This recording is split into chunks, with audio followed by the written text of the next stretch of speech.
ఒక్కసారి కొమ్మూరి గోల్డ్ కి కాల్ చేయండి. తాకట్లో ఉన్న మీ బంగారాన్ని విడిపించి మార్కెట్ ప్రైస్ కి వాళ్ళు కొనుక్కుని మిగతా డబ్బులు మీకు ఇచ్చేస్తారు. హాయ్ హలో నమస్తే, వెల్కమ్ టు మనం టీవీ. పెద్దిరెడ్డి రామచంద్రారెడ్డి ఆక్రమించుకున్న అక్రమ ఆస్తులను అయితే ప్రభుత్వం తిరిగి తీసుకోవడం జరిగింది. దీనిపైన మరిన్ని వివరాలు తెలుసుకుందాం. ఇప్పుడు మనతో ఉన్నారు ప్రముఖ పొలిటికల్ అనలిస్ట్ అంకంరావు గారు. నమస్తే సార్. నమస్తే సార్, పెద్దిరెడ్డి రామచంద్రారెడ్డి గారు ఆక్రమించుకున్న ఆస్తులను అయితే ప్రభుత్వం వెనక్కి తిరిగి తీసుకుంది. కానీ ఎందుకు ప్రూవ్ అయినా కానీ ఆయన అరెస్ట్ చేయట్లేదు? అంటే ఇక్కడ పెద్దిరెడ్డి రామచంద్రారెడ్డికి సంబంధించి 143 ఆస్తులు, వాళ్ళ భార్య పేరు మీద ఉన్నటువంటి ఆస్తుల్ని ఎన్నికల అఫిడవిట్లో పొందుపరచలేదు అని చెప్పని ఆయనకు ప్రత్యర్థిగా పోటీ చేసినటువంటి రామచంద్ర యాదవ్ న్యాయస్థానాన్ని ఆశ్రయించాడు. అతని ఎన్నిక చెల్లదు, అతను ఇట్లా తప్పుడు అఫిడవిట్ ఇచ్చాడు కాబట్టి ఎన్నిక చెల్లదని చెప్పమని చెప్పని అతను న్యాయస్థానాన్ని ఆశ్రయించాడు. అంటే ఇప్పుడు 143 అభియోగాలు ఉన్నాయి అతని మీద. ఎక్కడెక్కడ సర్వే నెంబర్లతో సహా ఇచ్చాడు ఆయన. దాన్ని ఒక్కోటి బయటికి తీసుకొస్తా ఉన్నారు. ఇప్పుడు మీరు చెప్పిన దాంట్లో 552 సర్వే నెంబర్లో ఎకరం 35 సెంట్లు భూమి మాత్రమే ప్రస్తుతానికి గుర్తించారు. అతను చుట్టూ కంచేసుకున్నాడు, దాన్ని స్వాధీనం చేసుకున్నారు ప్రస్తుతానికి. అంటే ఎకరం 35 సెంట్లు, ఇంకా 3 ఎకరాల చిల్లర దాంట్లో ఉంది. అది కూడా ఆక్రమణ అని చెప్పి ఇప్పుడు బయటకు వస్తామని మిగిలిన కూడా బయటికి తీస్తారు. ఇప్పుడు తిరుపతిలో ఉన్నటువంటి భూమి కావచ్చు, అంటే ఆ ప్రభుత్వ భూమి కావచ్చు, మన మఠానికి సంబంధించినవి కావచ్చు, లేదంటే అటవీ భూములు కావచ్చు.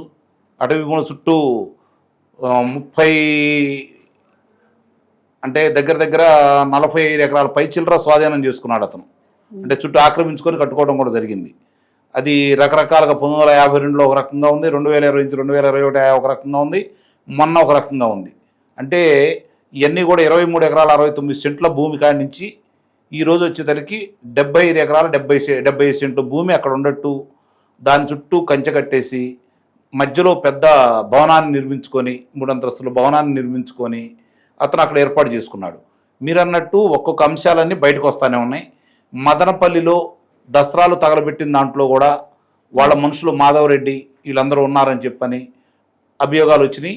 ఒక్కోటి నిజంగానే అతని మీద ఆంధ్ర రాష్ట్రంలో చూసుకుంటా ఉంటే మద్యంలో వాళ్ళ అబ్బాయి పేరు వినపడతా ఉంది. మద్యం కుంభకోణంలో ఈ భూములకు సంబంధించి గనులకు సంబంధించి పెద్దిరెడ్డి రామచంద్రారెడ్డికి తెలియకుండా ఏ ఒక్క గని కూడా ఎవరికి వాళ్ళు అంటే వెలికి తీయటం కానీ అమ్ముకోవడం కానీ చేయకుండా మొత్తం వీళ్ళ ఆధ్వర్యంలో జరిగి పేరుకు మాత్రమే వాళ్ళు మొత్తం వాళ్ళ ఆధ్వర్యంలో జరిగిన ఆంధ్ర రాష్ట్ర వ్యాప్తంగా వాళ్ళ మనుషులు లేదు, పరాయి మనుషులు లేదు, అందరి స్వాధీనం చేసుకున్నారు.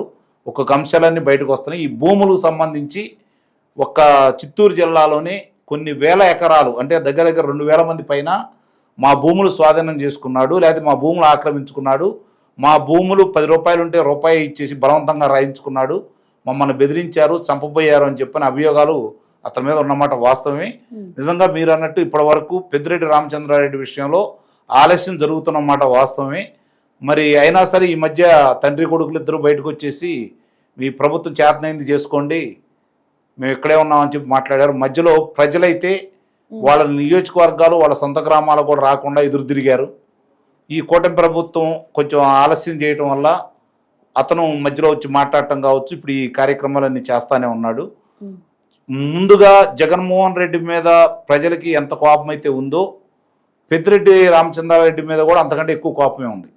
కారణం ఏంటంటే కుప్పం వెళ్ళి అతను చేసిన అరాచకాలు కావచ్చు, మరి చంద్రబాబు నాయుడు ఓడించడానికి నేనే పుట్టానని చెప్పని అతను పలికిన ప్రగల్భాలు కావచ్చు, నేను ఓడించబోతున్నాను కుప్పంలో అని చెప్పిన అతను మాట్లాడిన విధానం కావచ్చు, అలాగే ఈ భూముల్ని స్వాధీనం చేసుకుంది కావచ్చు, భూముల్ని ఆక్రమించుకున్న విధానం కావచ్చు, మరి గనులకు సంబంధించింది కావచ్చు, అట్లానే ఆ జిల్లా వ్యాప్తంగా వాళ్ళ డైరీకి సంబంధించి పాలు కూడా, అంటే ఎవరైతే ఉంటారో మామూలుగా రైతు వారీగా ఈ పాలు అంటే పశువుల్ని మేపి పాలు అమ్ముకునే వాళ్ళు ఉంటారో వాళ్ళది కూడా బయట అంటే వేరే వాళ్ళకి అమ్ముకుంటే 40 రూపాయలు వస్తూ ఉంటే ఇతను 28 రూపాయలు, 26 రూపాయలు, 25 రూపాయలు అట్లానే ఇచ్చేసి అంతకి ఏందని అడిగితే వాళ్ళని కొట్టడం, నానా ఇబ్బందులు పెట్టడం కూడా చూసాము.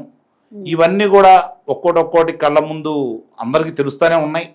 ఆ విషయాలన్నా కూడా ఇన్ని అంటే ఇప్పుడు అధికారంలోకి వచ్చి 11 నెలలు దాటింది కదా వీళ్ళు, మరి ఇంకా ఎందుకు చూస్తా కూర్చున్నారు?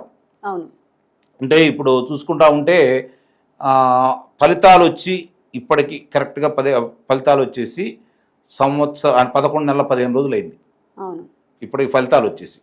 మరి ఇన్ని విషయాల్లో పెద్దిరెడ్డి రామచంద్రారెడ్డి హస్తం ఉంది.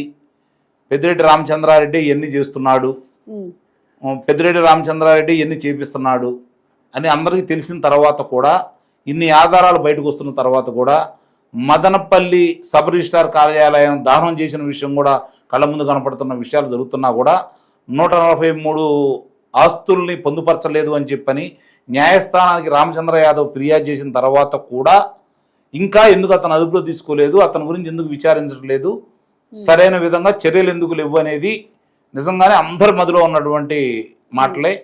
దానికి కూటమి ప్రభుత్వం ఇప్పటివరకు చెప్పుకొస్తుంది అంటే సాక్ష్యాధారాలు సేకరిస్తున్నాము, ఒకసారి అదుపులో తీసుకుంటే వాళ్ళు బలవంతులు కాబట్టి ఆర్థికంగా ఇప్పుడు అంటే అన్ని మొన్న కూడా చెబుతానే ఉన్నాడు, ఇంకా కూడా 9 నియోజకవర్గాలు నా చేతుల్లోనే ఉన్నట్టు మాట్లాడుతున్నాడు అతను. నిజంగా కూడా నేను కూడా చిత్తూరు జిల్లాలో కొంతమందిని విచారించడం కూడా జరిగింది. ఇప్పటికి కూడా అధికారులు కావచ్చు 9 నియోజకవర్గాల్లో, కూటమి ప్రభుత్వం అధికారంలో ఉన్న 12 నియోజకవర్గాల్లో, ఇంకా 9 నియోజకవర్గాల్లో అతని పెత్తనమే జరుగుతుందనే విషయం నా విచారంలో కూడా చాలామంది చెప్పడం కూడా జరిగింది. అంటే ఇంకా చిత్తూరు జిల్లాలో కూటమి ప్రభుత్వం అధికారంలో లేదు, పెద్దిరెడ్డి అధికారంలో ఉన్నాడు, అధికారులు ఈ కూటమి ప్రభుత్వానికి సహకరించట్లేదు, కూటమి పెద్దలు కూడా చూచి చూడనట్టు అతను వదిలేస్తున్నారనే అభిప్రాయం మాత్రం జిల్లా వ్యాప్తంగా ఉంది. దాని మీద రగిలిపోతా ఉన్నారు కూటమి ప్రభుత్వం మీద శ్రేణులు, ప్రజలు కూడా. అన్ని ఆధారాలు పెద్దిరెడ్డి ఉన్న తర్వాత కూడా మీరు ఎందుకు అట్లా వదిలేస్తున్నారు అని చెప్పిన అభిప్రాయం అయితే మాత్రం ప్రజల్లో ఉంది. అది కూటమి ప్రభుత్వానికి సంబంధించిన పెద్దలు వీలైన త్వరగా దాని పరిష్కారం చూపాలని, పెద్దిరెడ్డి విషయంలో సరైన నిర్ణయం తీసుకుంటారని అయితే మనం భావించాలి. సార్, అయితే పెద్దిరెడ్డి రామచంద్రారెడ్డిని కూటమి ప్రభుత్వం కాపాడుకుంటూ వస్తున్నట్టు కనిపిస్తుంది. నిస్సందేహంగా అభిప్రాయం ప్రజల్లో వస్తున్న మాట వాస్తవమే. ముఖ్యంగా చిత్తూరు జిల్లాలో చూసుకుంటా ఉంటే ఆ కరుణాకర్ రెడ్డి తిరుపతిలో చేస్తున్నటువంటి కరుణాకర్ రెడ్డి కావచ్చు, కరుణాకర్ రెడ్డి కుమారుడు కావచ్చు, శివరెడ్డి భాస్కర్ రెడ్డి కావచ్చు, శివరెడ్డి మోహిత్ రెడ్డి కావచ్చు, పెద్దిరెడ్డి రామచంద్రారెడ్డి కావచ్చు, పెద్దిరెడ్డి మిథున్ రెడ్డి కావచ్చు, ఇంకా కూడా వీళ్ళు 6గురే చిత్తూరు జిల్లాలో పెత్తనం చేస్తున్నారేమో. వాళ్ళు వీళ్ళ మీద తిరగబడుతున్నారు, సవాళ్ళు విసురుతున్నారు, మీరేం చేయగలరా చేయండి అంటున్నారు, మేము ఇక్కడే ఉన్నామంటున్నారు. వాళ్ళ మీద ఇన్ని అభియోగాలు ఉంటే మరి కరుణాకర్ రెడ్డి భూ ఆక్రమణ అక్కడ కూడా తిరుపతిలో సంబంధించినంత వరకు తిరుపతి దేవస్థానంలో జరిగినటువంటి చాలా కార్యక్రమాల్లో అతని ప్రమేయం ఉంది. ఇప్పుడు కాదు, ఎప్పటి నుంచో ఉంది. అది 2004లో రాజశేఖర రెడ్డి ముఖ్యమంత్రి అయినప్పటి నుంచి కూడా అతను తిరుపతిలో పెత్తనం సాగిస్తూనే ఉన్నాడు. ప్రభుత్వాలు మారుతున్నా అంటే 2004 తర్వాత రెండోసారి కూటమి ప్రభుత్వం అంటే తెలుగుదేశం ప్రభుత్వం అధికారంలో ఉండా కూడా ఇంకా కూడా వాళ్ళ పెత్తనమే సాగుతుందనే అభిప్రాయం మాత్రం ప్రజల్లో ఉంది. దీనికి మీరన్నట్టు కూటమి వాళ్ళే కాపాడుతున్నారంటే కూటమి పెద్దలకు కొంచెం బాధ కలిగించినా ఇంకా చాలామంది సహకరిస్తున్నారని చెప్పుకోవాలి. ముఖ్యంగా తంబళపల్లి నియోజకవర్గం చూసుకుంటా ఉంటే తంబళపల్లి నియోజకవర్గంలో ఇప్పుడు ఎవరైతే తెలుగుదేశం పార్టీకి అక్కడ శాసనసభ్యుడిగా పోటీ చేశారో అతను ఇంకా అతనికే సహకరిస్తున్నాడు, పెద్దిరెడ్డికి వాళ్ళకు సంబంధించినటువంటి వైసీపీ కార్యకర్తలకే మేలు చేస్తున్నాడనే అభిప్రాయం రోజు రోజుకి బలంగా వినపడుతున్నా కూడా మరి కూటమి ప్రభుత్వం దాని మీద చర్యలు తీసుకోకుండా ఇంకా కూడా దాన్ని ఉదాసీనంగా ఉండటం వల్ల కూటమి ప్రభుత్వంలో కొంతమంది పెద్దలే పెద్దిరెడ్డిని లేకపోతే ఆ చిత్తూరు జిల్లాలో ఉన్న నాయకులను అదుపులో తీసుకోకుండా కాపాడుతున్నారనే అభిప్రాయం మాత్రం ప్రజల్లో ఉంది. Right, thank you sir.